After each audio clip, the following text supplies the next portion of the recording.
নমস্কার বন্ধুরা, সনাতন ধর্ম অনুসারে দশম মহাবিদ্যার প্রথম দেবী হলেন মা কালিকা। সনাতন ধর্মে প্রত্যেকটি অমাবস্যা তিথি মা কালীর উদ্দেশ্যে সমর্পণ করা হয়। প্রত্যেকটি অমাবস্যাতেই মা কালীর কোনো না কোনো রূপে পুজো করা হয়ে থাকে। কখনো আমরা তাকে ফলহারিণী কালী রূপে পুজো করি, কখনো বা কৌশিকী, কখনো বা দক্ষিণা কালী, আবার কখনো বা রটন্তী কালী রূপে পুজো করে থাকি। মাঘ মাসের কৃষ্ণপক্ষের চতুর্দশী তিথিতে মা কালীর যে রূপের পুজো করা হয়ে থাকে এই রূপকে বলা হয় রটন্তী কালী। মূলত রটন্তী শব্দটি এসেছে রটনা শব্দ থেকে, যার অর্থ প্রচার হওয়া।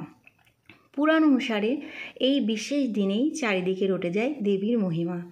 বলা হয় এই দিনেই দেবী পার্বতী তার খিদে নিবারণের জন্য নিজের মুণ্ডচ্ছেদ করে 3টি ধারায় রক্ত বর্ষণ করেছিলেন, অর্থাৎ এই দিনেই দেবী ছিন্নমস্তা রূপ ধারণ করেছিলেন। দেবীর এই রূপের কথা চারিদিকে রটে যাওয়ার সঙ্গে সঙ্গেই এই বিশেষ দিন থেকেই শুরু হয় রটন্তী কালী পুজো। সমস্ত কালী পুজো অমাবস্যা তিথিতে সম্পন্ন হলেও একমাত্র রটন্তী কালী পুজো চতুর্দশী তিথিতে হয়ে থাকে। বন্ধুরা, এবার আমরা জেনে নেব এবছর অর্থাৎ 2024 সালে রটন্তী কালী পুজো কবে অনুষ্ঠিত হবে।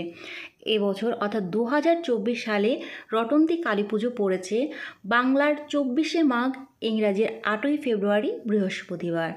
চতুর্দশী তিথি শুরু হবে 8ই ফেব্রুয়ারি বৃহস্পতিবার সকাল 9টা 23 মিনিট থেকে, আর চতুর্দশী তিথি থাকবে পরের দিন অর্থাৎ 9ই ফেব্রুয়ারি শুক্রবার সকাল 7টা 33 মিনিট পর্যন্ত।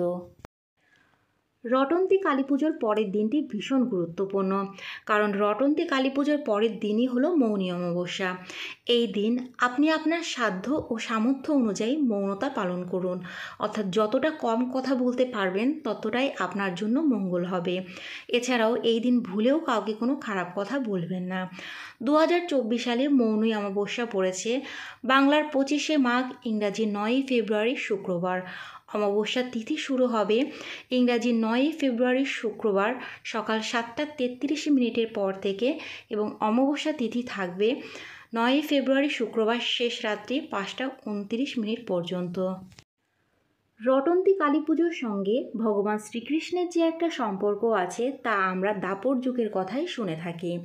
শ্রী রাধিকার গায়ে কলঙ্ক দেওয়ার জন্য তার শাশুড়ি মা এবং ননদ কুটিলা প্রমাণসহ তার স্বামী আয়ান ঘোষকে দেখাতে চেয়েছিলেন শ্রী রাধিকা কৃষ্ণের সঙ্গে দেখা করেন। আয়ান ঘোষ যখন নিজের চোখে এই দৃশ্য দেখতে যান তখন তিনি দেখেন শ্রী রাধিকা কৃষ্ণের সঙ্গে নয়, বরং তার আরাধ্য দেবী শ্রী কালিকার পুজোয় নিয়োজিত। অন্তর্যামী ভগবান শ্রীকৃষ্ণ জটিলা ও কুটিলার মনের উদ্দেশ্য বুঝতে পেরে তিনি নিজেকে কালী রূপে রূপান্তরিত করেছিলেন, অর্থাৎ তিনি কালী রূপ ধারণ করেছিলেন। এই দৃশ্য দেখে জটিলা, কুটিলা এবং আয়ান ঘোষের ভুল ভেঙে যায়, শ্রী রাধিকার কলঙ্ক নিবারণ হয়।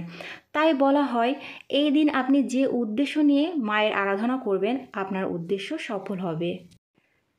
শাস্ত্র অনুযায়ী এই রটন্তী কালী পুজোর দিনে স্নানের বিশেষ মাহাত্ম্য রয়েছে। স্বয়ং শ্রীরামকৃষ্ণ পরমহংসদেব বলেছেন, রটন্তী কালী পুজোর ভোরে দেখি দক্ষিণেশ্বরের গঙ্গায় দেবতারা নেমে এসেছেন স্নান করতে। যদি সম্ভব হয় আপনারা অবশ্যই এই দিনে গঙ্গা স্নান করবেন এবং গঙ্গা স্নান শেষে আপনারা আপনাদের সাধ্য ও সামর্থ্য অনুযায়ী দান করবেন। বন্ধুরা, আজকের ভিডিওটা এই পর্যন্তই। যদি ভালো লাগে অবশ্যই লাইক, কমেন্ট করবেন এবং পরবর্তী ভিডিওর আপডেট পাওয়ার জন্য চ্যানেলটি সাবস্ক্রাইব করে পাশে থাকবেন।